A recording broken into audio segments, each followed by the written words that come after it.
Hi, hi, what's up, what's good? We have a new chapter of Dr. Stone. The insane battle royale has begun. We've got Team A, which is just frantically rowing out to the, what's it called again? The Espoir? Is that the name of the boat? The Espoir? Feel, feel it. That name came to me from somewhere. That's the name of a boat, at least, I'm pretty sure. The Perseus! The name of the bird is the Perseus, of course, but what boat is called the Espoir? Anyways, so they're frantically rowing out. They're just gonna have a full-on melee with whoever's on deck, and the whole point of this is to slow down their attempts to petrify the entire island, to delay them at least slightly, while the other major team, the statue retrieving team, can put together the master's statue, bring it out to the islanders, and let them know that at some point there had been a coup. The master has been replaced with the cruel minister Ibarra. Okay, that's what's going on. Sounds like a complex little situation, but in the end, it's just a whole lot of people that either gotta bash some people apart or put some people back together. Easy peasy, lemon squeezy. And it starts off very comically. All these facial expressions, just gold, just gold. Guns especially, goodness. But I like Senkyu, his kind of sleazy face on the boat, like this is happening. This was certainly not part of the original plan, but this is where we are now. It's just the measly 9 of us against hundreds of hardened enemies. Ooh, this is a cool shot. Leaping onto the boat. Magma at the absolute worst position of anyone to be holding the gun, jumping out in front and waving the gun like it's a blunt instrument. Smart, smart. Kino's got the right idea though. He's looking pretty cool. Anyways, let's see what this one, what we go with here. The title is Joker. Seems very appropriate. Kind of a wild card type situation. All of you, all of this, after you guys were so serious about the gravity of reinventing the gun, sticking to the ideals of not taking lives. That's true. This is kind of interesting to me because, you know, we had a long conversation about that too, the chapter where they invented the gun. I was like, I don't want them to make the gun cool. I don't want this to be a gun series. I don't want to be shoot, shoot, bang, bang, all of that stuff. And now it's like this is reinforced probably more than ever that Magma, of all people, is addressing my complaints head on with what seems to be remembering. Oh wait, no, I'm sorry. It's Gen that's saying this. Okay, this makes a lot more sense. Magma doesn't care at all. He doesn't even see the implication of this and of how much it goes against everything else they've been saying. Okay, so he fires off wildly. He's damaging their own ship. What a dumbass. But Ibarra is noticing. Ibarra is noticing that whatever the hell this guy is doing before he got bopped here, it's making holes. He says, all over the ship. How many sorcerers are there?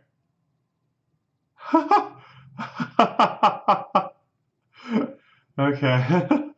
So they have a little fight here. There's only 3 shots left. Some magnesium for an impromptu fireworks show. Oh boy, don't burn your own boat down, buddy.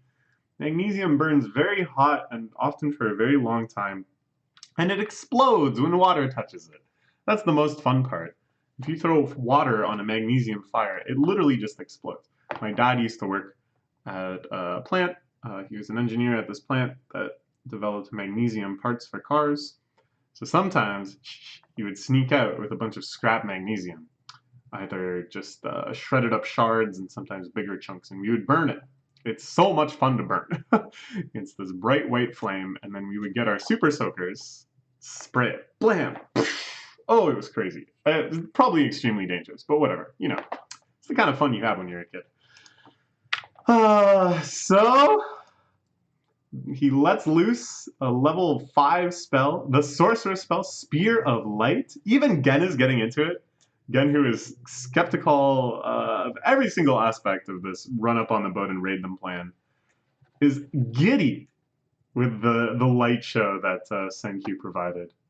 We 50 sorcerers on this boat right now are about to show you the light, so to speak.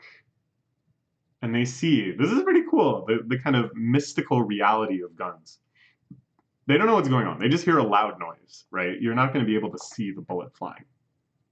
But then they look, and things are just shattering. Barrels exploding.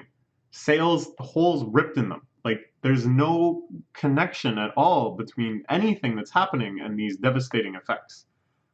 That's terrifying. That's really terrifying. And the soldiers jumping off en masse, presumably swimming back to shore, which will delay the petrification even further. I'm assuming they want to evacuate their soldiers before they do that. No, that one boat's not fleeing. It's coming towards us. Oh, and here is Mose. I have 3 shots left. And Mose, of course, knows not to be bluffed out by anything less than the gun itself in his face. He knows everything else is just showmanship. But he's not actually in danger. And they have no one that can truly stand against Mose right now. Magma's tough, sure.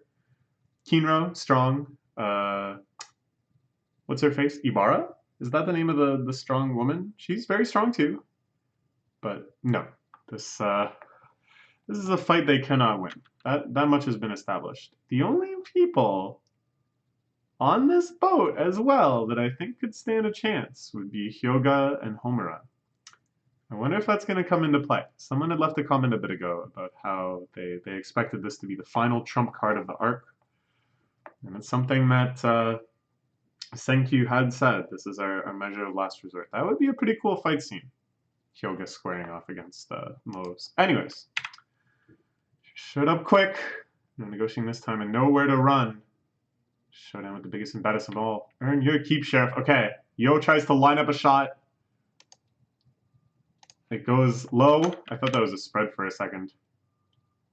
But Moses freaked out. Like, you can tell he made a... I think that's what's happening here. With his pupils so constricted, I think he's freaked out. Ooh. Sorcerer, I can see your finger. He's able to react to the very squeeze of the trigger. The gun's gone overboard. So is Yo, but whatever. The gun's gone overboard. Gen is freaked out. Even Senkyu is freaked out. That's a pretty rare expression on Senkyu. Even when things go bad, it's more of just like a frown. Kind of like a... whatever. But here, it's horror. It really looks like he's trying to figure out what road does not lead to just insta-death right here. Okay. Gen tries to get in some hits, but is easily defeated. His shield, the Ishigami Science Village, the Kingdom of Science's logo on the back, shattered. This awesome zoom-in shot of Mose. My god, the fight scenes in this series. Bocchi's ability to draw these fight scenes. It makes you wonder why they're so focused on this being like a manga of science and experimentation in the first place. But all of those are drawn so beautifully too.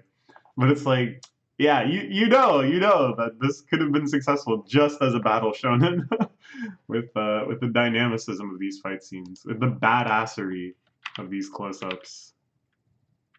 Okay, they managed to retreat a little bit.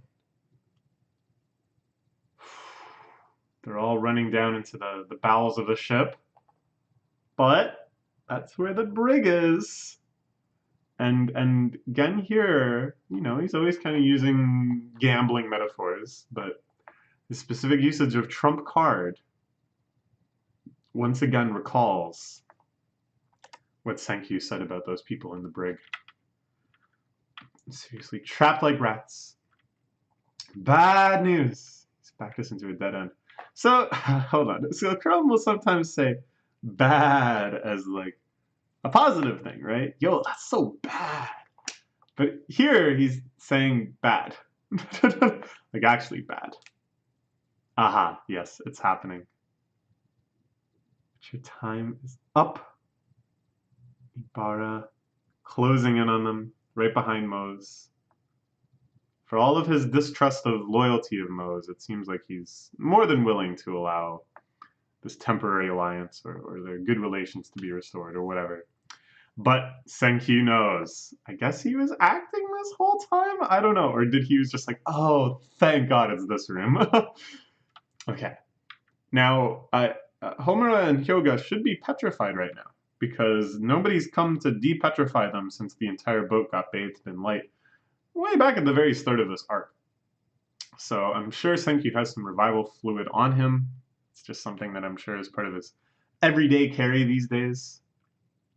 So I think we're going to see the splash, revive, fight scene continues.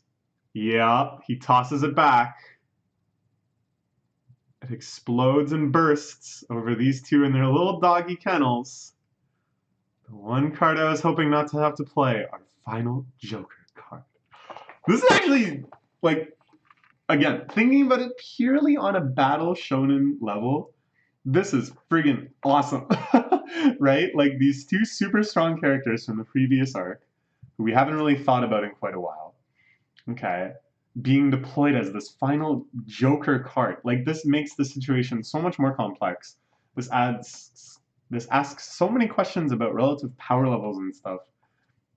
And then this just like awesome sense of, shonen fights are all about like the final gambit. Always about that final twist and escalation that gives the heroic side or the villainous side one final shot, right?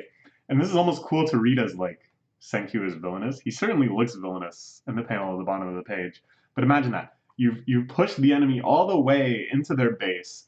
Finally, after back and forth and trickery upon trickery and deception upon deception, you've got your spear right at their throat.